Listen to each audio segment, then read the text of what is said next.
Hey, what's up? Silas here. I just have a few thoughts on the fight between Conor McGregor and Floyd Mayweather Jr. I want to apply my whole observations of different things happening for the same reasons or the same things happening for different reasons. Now, this was a fight between two fighters considered the top of their fields. Floyd Mayweather Jr. was 40, came out of retirement for this fight. He was making 100 million just guaranteed for the fight, I think from Showtime that was hosting the fight for him. And I heard him have an interview and say his total was going to be about 300 million just for that night, and then of course it's going to be more in endorsements and all for both fighters. Conor McGregor had 30 million guaranteed. I don't know what his other things were for just the fight, but counting the purse, counting how much they sold and all that stuff, he's probably making close to about 100, I'd say, immediately. And again, another difference: Floyd Mayweather is 40. He's retiring. Conor McGregor is 28, 29. He's got at least 5 more years left to fight in mixed martial arts, in UFC, Ultimate Fighting Championships. He's a mixed martial artist. So you have this situation where why are these two guys fighting? The run up to this fight was built up. They were building it up so they can get as many people to buy tickets, buy pay per views, watch it, talk about it, get the word out, get their own esteem up, get people interested, get eyes focused on this. So they're both looking at this as businessmen.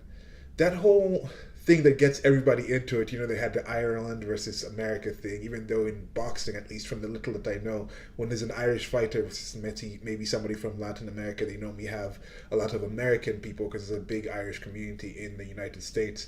We'll jump on that side. So it's interesting to see the dynamics switching up in this kind of situation. But you have that situation where people are thinking about the race things, they're thinking about the UFC or mixed martial arts versus boxing. They're setting up so many different ways, same fight, but they're setting up so many different ways for you to look at this fight, for people to be involved in this fight, for people to get their not their 2 cents in, but the people to have some skin in the game. Why are people interested? Why should you be interested in this fight? Why were you interested in the fight? I didn't watch it, end up watching it this morning while doing some other work. And that's another thing. Why is it that at the night of the fight, if that fight is out there streaming, there's people going online checking, checking, checking. The second it's up, there's probably thousands of people finding a way to flag that down so they can get as many people watching the fight, paying for the fight. Now, just paying for the fight, if you wanted to buy pay per view in your own home, it was I think about $100. Now, if you like, I think most people did, have go watch it at a bar, go watch it at an event at another location like that. Why does a bar have to pay about $5,000? You go pay your $10 cover there, your $15 cover there, your $20 cover there, and you think, okay, why is they charging this much? Why doesn't every bar just show this? I mean, they have TVs, but no, it's a different price for the bars because the people who are having the pay per view consider if this is a bar that's getting 50 people in there, that's taking out the possible, let's say half of those people decided to stay home because not too many people actually would pay for this pay-per-view. I think $100 by themselves and just sit at home by themselves and watch it. So let's say it's at least two people, so you're paying in 50. So those 50 people going to the bar could be $250 if they stayed home. So I mean, $2,500. Sorry, my math garbage. I'm more of an artist, but they have that situation where that's why bars charge higher. That's why sometimes a local bar that's not getting that many people in there may not have it. Your favorite bar may not have it because like it's not worth having it. That's why bars have different licensing, because the reason you're not just allowed to have your own licensing in your house, the reason why before sports shows they say this should not be shown to too many people, where you can't like rebroadcast it in a sense of a sporting event where you're charging people to come watch it, is for that, is because these licensing, these kind of protections kind of are put in place to make other people take the risk of funding this event, of hiring of renting the stadium, doing the advertising, making the TV rights. So just seeing the different connections and things that happen to have an event like this, it's kind of interesting to think about the world and just think about, why does this cost this much? Why is this done in this location? Why don't you do the same thing? Why doesn't my friend do the same thing? Why just why? So a lot of questions to happen, and different things happening for the same reasons. So back to the fight. Now with the fight, it was UFC, mixed martial artist versus a boxer. People that are excellent at their fields, excellent at what they do. Now, I don't know if Conor McGregor is considered at the top of his field as much as Floyd Mayweather is considered the best boxer. And then that, again, another question. He was tied at 49-0, 49 wins and 0 losses with Rocky Marciano. Now he's at 50-0. I was one of the people who was wondering, should they be an asterisk because Conor McGregor is a boxer? He's not a boxer. He's a mixed martial artist, hasn't really had a boxing career before. But from what I saw in the fight, Conor McGregor actually did seem to hold his own. Now there's an extra challenge, there's an extra threat out there where he's coming at it from different angles.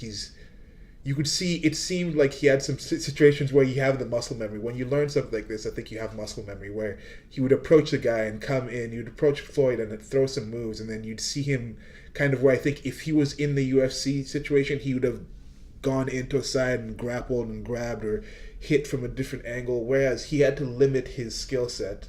He had to limit himself to striking, to straight on striking, to just regular from the shoulder striking, whereas Mayweather was still in his element. Of course, he's a boxer, one of the best all time boxers.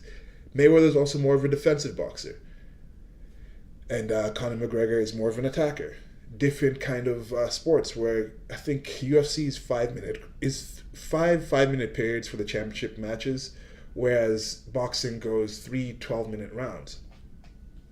The gloves are different, the shoes are different, the ring is different. The mixed martial arts is an octagon. Boxing is the boxing ring with the ropes, where you can actually be using the ropes back and forth. They had the rope-a-dope thing from Muhammad Ali. So it was just interesting to see these two different people, these two different gladiators come in. And then also that gladiator thing. What is this that makes it such a draw to people? Why are people from all different scopes of life, different locations, different places, people drop political ideas and things like that to come together and watch something like this? A few years back, I think a few decades back, they used to have fights like these at movie theaters. And I think you're going to see more of this coming back, where you have more of these large kind of events being hosted at locations like that where people come together to watch it. Just as they did in the past with like the gladiator games in the Colosseum, the times back in antiquity, times of the Romans and the Greeks. They talk about that kind of thing.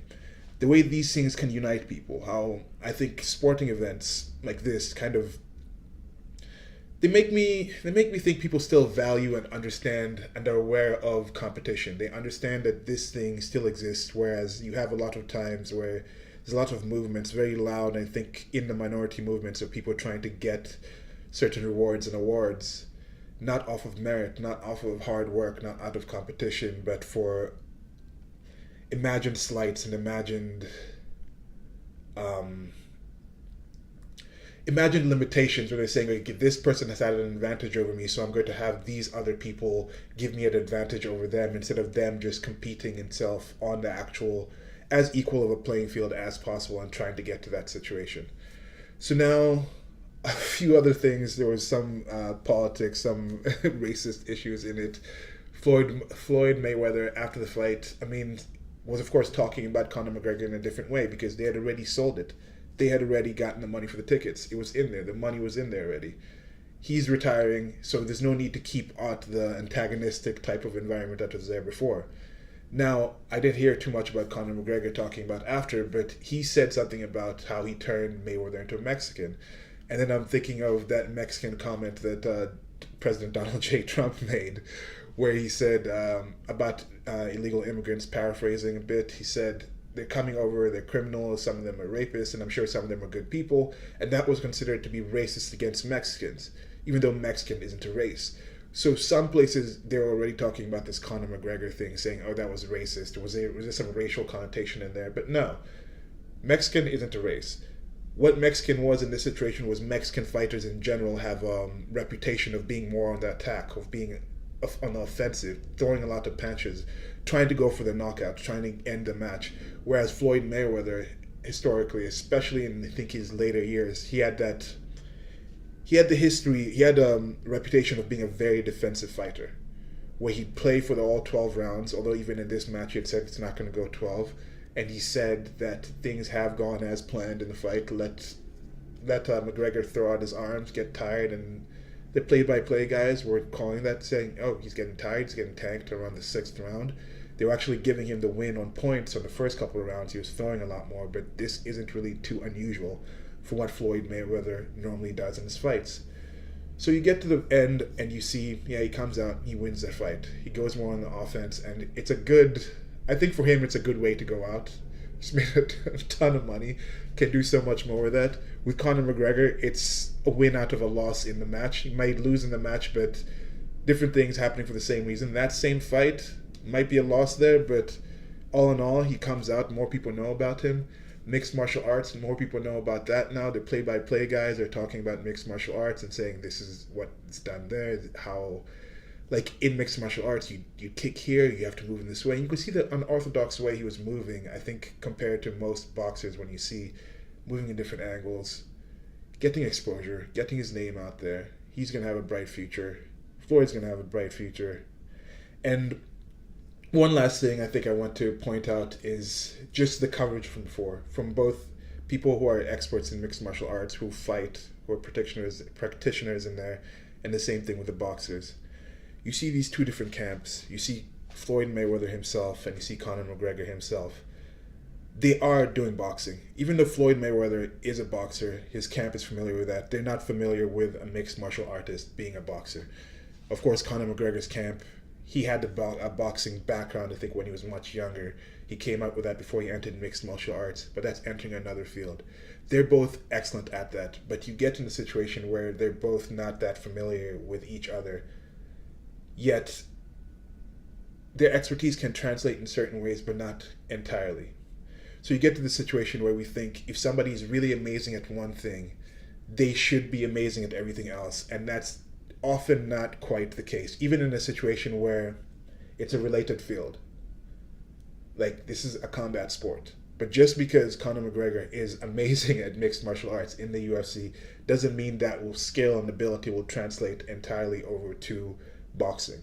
Now, it translated enough, he'd have the background with that, but then now people take this to a higher level and they say, okay, if Floyd Mayweather Jr. has figured out a way to make money in boxing this much, to make the best kind of decisions comparatively to other boxers, if he says something about, let's say, politics, you should hold his opinion on that or his decision on that to a higher level than, let's say, your cashier. Whereas your cashier might technically, by virtue of being a cashier and not spending tens of thousands of hours learning how to box, learning how to get to the top of that, may know more about that political thing than that.